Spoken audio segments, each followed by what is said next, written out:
ದತ್ತು ಪಡೆದ ಸರ್ಕಾರಿ ಕನ್ನಡ ಶಾಲೆಯಲ್ಲಿ ನಡೆದಂತಹ ಸ್ವಾತಂತ್ರ್ಯ ದಿನಾಚರಣೆಯಲ್ಲಿ ಧ್ವಜಾರೋಹಣ ನೆರವೇರಿಸಿದ ಸಮಾಜ ಸೇವಕ ಲಕ್ಷ್ಮಣಗೌಡರು. ಸಮಾಜ ಸೇವಕರು ಹಾಗೂ ಎಲ್ಜಿ ಫೌಂಡೇಶನ್ ಸಂಸ್ಥಾಪಕರಾದಂತಹ ಲಕ್ಷ್ಮಣಗೌಡರು ದತ್ತು ಪಡೆದಂತಹ ಅಭಿವೃದ್ಧಿ ನಡೆಸಿರುವಂತಹ ನಗರದ ಸರ್ ಎಂವಿ ಬಡಾವಣೆಯ ನಮ್ಮೂರು ಸರ್ಕಾರಿ ಕನ್ನಡ ಹಿರಿಯ ಪ್ರಾಥಮಿಕ ಪಾಠಶಾಲೆಯಲ್ಲಿ ಅದ್ದೂರಿಯಾಗಿ ಸ್ವಾತಂತ್ರ್ಯ ದಿನಾಚರಣೆಯನ್ನ ಅವರು ಧ್ವಜಾರೋಹಣ ಮಾಡುವ ಮೂಲಕ ಮಕ್ಕಳೊಂದಿಗೆ ಸಂಭ್ರಮಿಸಿದರು. ಈ ಸಂದರ್ಭದಲ್ಲಿ ಮಾತನಾಡಿದ ಲಕ್ಷ್ಮಣಗೌಡರು, ದತ್ತು ಪಡೆಯುವ ಮುನ್ನ ಶಾಲೆಯ ದಾಖಲಾತಿ ಬಹಳ ಕಡಿಮೆ ಇದ್ದು ಮುಚ್ಚುವ ಪರಿಸ್ಥಿತಿ ಮತ್ತು ಪ್ರಸ್ತುತ ಮಕ್ಕಳ ದಾಖಲಾತಿ ಹೆಚ್ಚಾಗಿ ಮಕ್ಕಳು ಉತ್ತಮ ಸಾಧನೆಯೊಂದಿಗೆ ಫಲಿತಾಂಶವೂ ಕೂಡ ಹೆಚ್ಚಾಗಿದೆ ಅಂತ ತಿಳಿಸಿದ್ರು.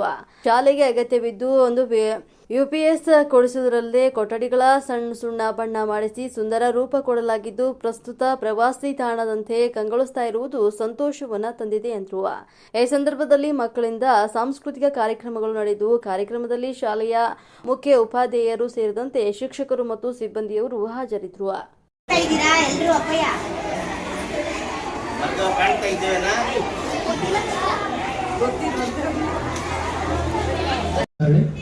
ಆ ಸ್ವಾತಂತ್ರ್ಯ ದಿನಾಚರಣೆಯ ಹಬ್ಬದಂದು ವೇದಿಕೆ ಮೇಲೆ ಆಸೀನರಾಗಿರ್ತಕ್ಕಂಥ ಎಲ್ಲ ನನ್ನ